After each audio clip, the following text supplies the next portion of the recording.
Greetings, science enthusiasts! It's me, Gautam, and today we're embarking on a truly remarkable journey. We're going to dive deep into the very essence of how life continues, the biological processes that make each and every one of us possible.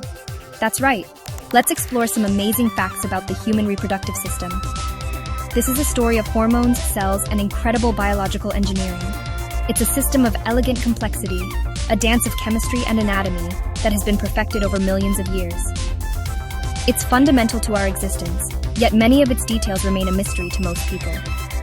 Now, I know what you might be thinking. Reproduction? It might sound a bit clinical, or maybe even a little awkward.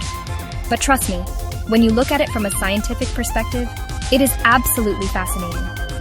It's about the powerful chemical messengers that sculpt our bodies, the incredible journey of a single cell, and the intricate structures that support the creation of new life. We're going to look at the building blocks, the signals, and the pathways that all work together in a symphony of life. So, get ready to have your mind blown. We're going to uncover some of the most astonishing, surprising, and downright cool facts about the systems that ensure the survival of our species.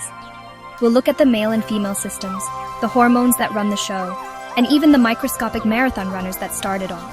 It's going to be an enlightening adventure, so let's get started and unveil the secrets of the reproductive system.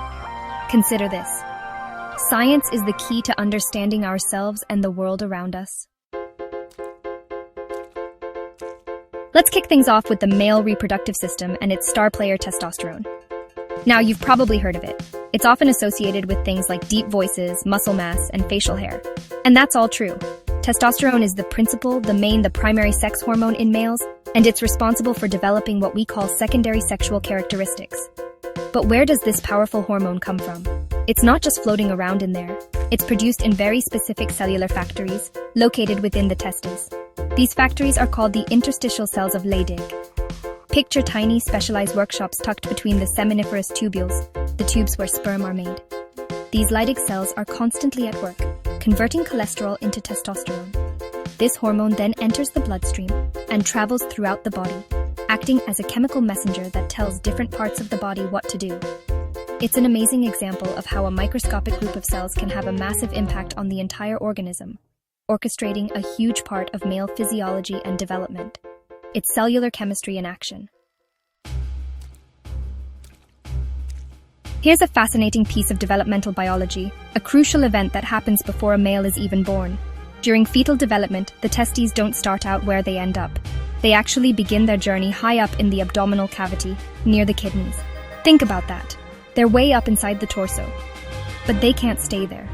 For sperm production to work correctly later in life, the testes need to be in a cooler environment than the core body temperature, which is about 37 degrees Celsius. So, in the later months of pregnancy, they begin a remarkable journey. This is the descent of the testes. Guided by hormones and anatomical structures, they travel down through the abdomen, pass through a channel called the inguinal canal, and settle into their final destination, the scrotum. This migration is a critical developmental milestone. The scrotum acts like a natural cooling system, keeping the testes a few degrees lower than the rest of the body, creating the perfect temperature-controlled environment for producing healthy sperm. It's an incredible example of anatomical engineering. Now let's switch gears and talk about the female reproductive system. If testosterone is the star player for males, then estrogen is its counterpart in females. Estrogen is not just one hormone, but a group of related hormones, and it is the main sex hormone in females.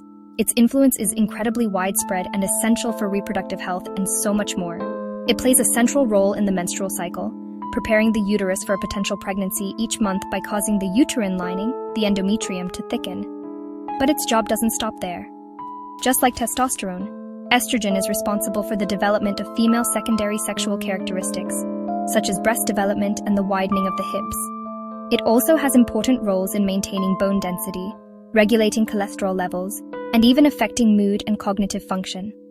Estrogen is primarily produced in the ovaries, but small amounts are also made by fat cells and the adrenal glands. It's a truly versatile and vital hormone that shapes female biology from puberty all the way through menopause. The menstrual cycle is like a beautifully choreographed hormonal ballet, and one of the key dancers is a hormone called Inhibin. It might not be as famous as estrogen, but it plays a crucial regulatory role. After ovulation, the remnant of the ovarian follicle transforms into a structure called the corpus luteum. This temporary endocrine gland is a hormonal powerhouse, and one of the things it secretes is inhibin. The name inhibin gives you a clue about what it does. It inhibits. Specifically, it sends a signal back up to the brain. This signal travels to the anterior pituitary gland, a small gland at the base of the brain that acts as a master controller. Inhibin tells the pituitary to stop secreting two other very important hormones: follicle-stimulating hormone, or FSH, and luteinizing hormone, or LH. This is a classic example of a negative feedback loop. However, if pregnancy doesn't occur, the corpus luteum breaks down. As it degrades, it stops making inhibin. This removes the stop signal on the pituitary, which is then free to start secreting FSH and LH again, beginning the entire cycle anew. It's a brilliant, self-regulating system. Let's talk about another powerhouse hormone, one often called the love hormone or cuddle chemical, oxytocin. Its story begins deep within the brain, in a region called the hypothalamus. The hypothalamus is like the command center for many of our body's basic functions, and it's here that specialized nerve cells synthesize oxytocin. But the hypothalamus isn't where oxytocin is released from. It's just the factory. Once produced, this hormone has to take a trip. The oxytocin molecules are packaged up and transported down the long nerve fibers, or axons, that connect the hypothalamus to the posterior pituitary gland. Think of it like a highway for hormones. The posterior pituitary, located just below the hypothalamus, doesn't actually make its own hormones. Instead, it acts as a storage warehouse and a release point. Oxytocin is stored there, waiting patiently in nerve endings until the body signals that it's needed. When the signal comes, the posterior pituitary releases the stored oxytocin directly into the bloodstream to travel to its target tissues. So what does oxytocin actually do once it's released into the bloodstream? It has several jobs, but it is mainly involved in two of the most profound events in human life: childbirth and lactation. During labor, the pressure of the baby's head on the cervix sends nerve signals to the mother's brain, triggering a massive release of oxytocin. This oxytocin then travels to the uterus, where it binds to receptors on the smooth muscle cells of the uterine wall, causing them to contract powerfully. These contractions, of course, are what push the baby through the birth canal. It's a positive feedback loop. Contractions cause more oxytocin release, which causes stronger contractions, and so on, until the baby is born. After birth, oxytocin's work isn't done. When a baby suckles at the breast, this stimulation sends another signal to the brain, again prompting the release of oxytocin. This time, the hormone travels to the breast tissue and causes tiny muscle cells around the milk-producing alveoli to contract, ejecting the milk for the baby. This is known as the milk letdown reflex. It's truly a remarkable hormone of connection and care. Speaking of lactation, let's take a closer look at the incredible plumbing system inside the female breast. It's a marvel of biological design, created for one specific purpose: to produce and deliver milk. The milk itself is made in tiny, grape-like clusters of cells called alveoli. Think of these as microscopic milk factories. During lactation, these alveoli are working overtime, drawing nutrients from the mother's blood and converting them into the perfect food for a newborn. Once the milk is produced in the alveoli, it needs a way to get to the baby. This is where a complex network of channels comes into play. The ducts of the female breast carry milk from the alveoli, merging into larger and larger tubes, like tiny streams flowing into a river. These larger ducts eventually lead to storage areas just behind the nipple called the lactiferous sinuses. When oxytocin triggers the milk letdown reflex, the milk is squeezed from the alveoli, flows through this intricate duct system, pools in the sinuses, and is then delivered through small openings in the nipple. It's a highly efficient and specialized delivery network. Our final fact is all about motion, on a microscopic scale. After ejaculation, millions of sperm begin an epic journey, and they're not just passively floating along. They are active swimmers, propelled by their whip-like tails or flagella. But how fast do they actually move? Well, it might not sound like much, but considering their tiny size, it's an incredible feat of biological propulsion.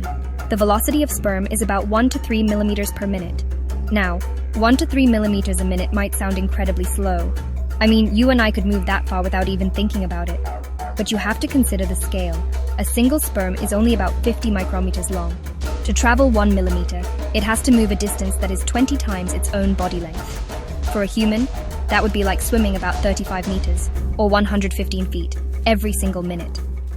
They are swimming against currents in the female reproductive tract and navigating a complex environment, all in a race to be the first to reach the egg. It's a true microscopic marathon. And there you have it, 8 fascinating facts about the human reproductive system. From the powerful hormones that shape us to the incredible journey of cells, it's a system of breathtaking complexity and elegance. We've seen how hormones act as messengers in a complex feedback loop, how anatomical structures are perfectly engineered for their function, and how even the smallest cells can undertake an epic journey.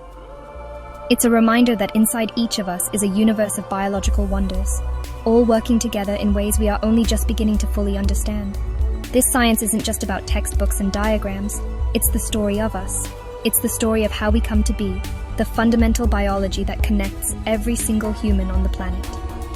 Understanding these processes gives us a deeper appreciation for our own bodies and for the continuity of life itself. The journey from a single cell to a complex organism is arguably the most amazing story in the universe, and it's happening all around us all the time. So I hope this has sparked your interest and encouraged you to ask more questions. Never stop being inquisitive about the world and about the amazing science of you.